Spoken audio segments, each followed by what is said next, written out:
A z wewnątrz to tam był taki obyczaj, były sekcje, rok z danej tam historii, sekcja historii 1, na której byłem właśnie, tam z 35 osób, same chłopskie dzieci. I to zresztą długo potem było dla mnie takim znakiem racji władzy ludowej, bo ten masowy awans kryczyło się cały czas, same chłopskie dzieci. I był tam starościna nazwa Alonia, partorg, przewodniczący koła ZMP i przewodniczący ZSP. I oni stanowili kierownictwo sekcji. Raz w tygodniu kierownictwo sekcji przybywało do towarzysza rektora, każdej sekcji, z całej uczelni. I towarzysz rektor dowiady ustalał, omawiano różne sprawy, między innymi listę członków i tu bardzo szczegółowo, kto jest, jakby się ten zachował, kiedy przyjdą Amerykanie, na przykład było takie pytanie. I wreszcie trzeba było wroga wskazać, bo musiał być wróg, bo wróg jest wszędzie. I z tym wrogiem sekcja miała walczyć, czyli go wychowywać przy pomocy gazetki ściennej, zebrań, krytyki. Jak se nie da, czasem go wychowywała, następował przełom, on składał samokrytykę, odzyskiwał go kolektyw, a czasem się nie udawało, stawał się wrogiem uczelnianym i tam na ogólną uczelnię. Wroga uczelnianego z reguły już później wyrzucano z uczelni. Groza. Przerażająca groza. Niesamowite. I muszę powiedzieć, że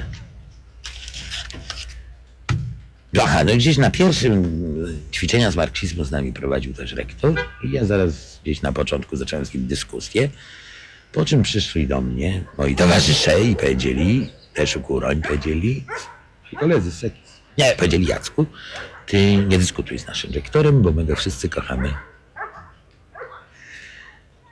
I mnie po prostu zamurowało.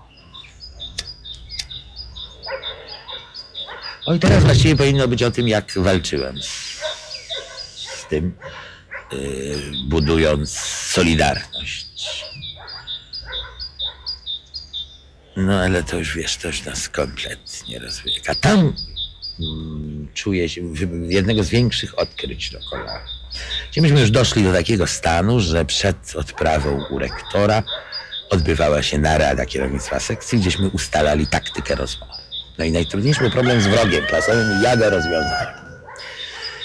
Bo na pytanie, kto jest wrogiem, trzeba wskazać wroga i tu cześć. Bo tak tośmy montowali opinię. Ten jest taki, ten jest taki. Ja wymyśliłem sobie, że mam anarchistyczne skłonności, ale gdyby przyszli Amerykanie, to bym zginął. W związku z tym mam tak to było budowane, o każdym pozytywnie, negatywnie. Tak, żeby to była prawdziwa opinia, że się broniła człowieka. No i jakoś do niego przylegała, no ale z tym wrogiem był kłopot i ja to wymyśliłem. Mianowicie wróg u nas jest zbiorowy. W nas jest wróg, bo to jest pozostałość starego. To każdy w sobie ma ten ma lenistwo właśnie, ten anarchizm, ten tamto, sramto. Mam to w ten sposób właśnie tego. No tak, ale bardziej poważnie. Dla mnie to był taki okres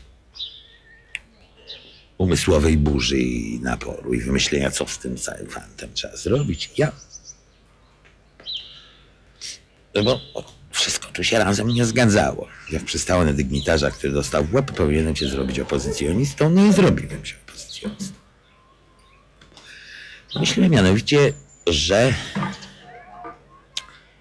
problem tkwi w wychowaniu ludzi. W tym, że oni nie chcą rządzić. Że oni nie chcą rządzić, możemy przecież wybierać na zebraniach przewodniczących, sekretarzy, tego nie wybierają, nie przychodzą, mają w dupie, głosują za tym, co im się tam zaproponuje, nie sprzeciwiają się, nie korzystają z tej całej demokracji. No skoro nie ma aktywności mas, no to w ten sposób wzrasta biurokracja, która to wszystko zdominowuje i niszczy. To spostrzeżenie nie jest takie głupie. W tym spostrzeżeniu jest racjonalne jądro, polegające na tym, że właśnie w krajach demokracji ten problem jest niesłychanie istotnym problemem. I problem aktywności społecznej jest problemem niezwykłej wagi. Oczywiście on tu jest wtórny. Podstawowe jest oczywiście zło strukturalne, którego ja wtedy nie umiałem dostrzec. No ale dostrzegłem to i myślałem sobie, że w związku z tym trzeba wychowywać ludzi do rządzenia, że całe wychowanie musi być zbudowane do rządzenia.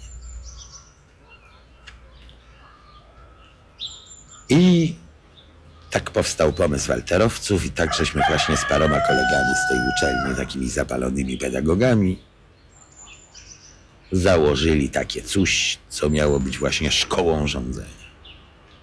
I tu się zaczyna mój cały duży nurt opozycyjno-czerwonohercowski. No w takiej opozycji, która nawet w tamtych ramach dawała się zmieścić. Póki co. No bo cały problem zaczął się, jak te nasze dzieci zaczęły dorastać.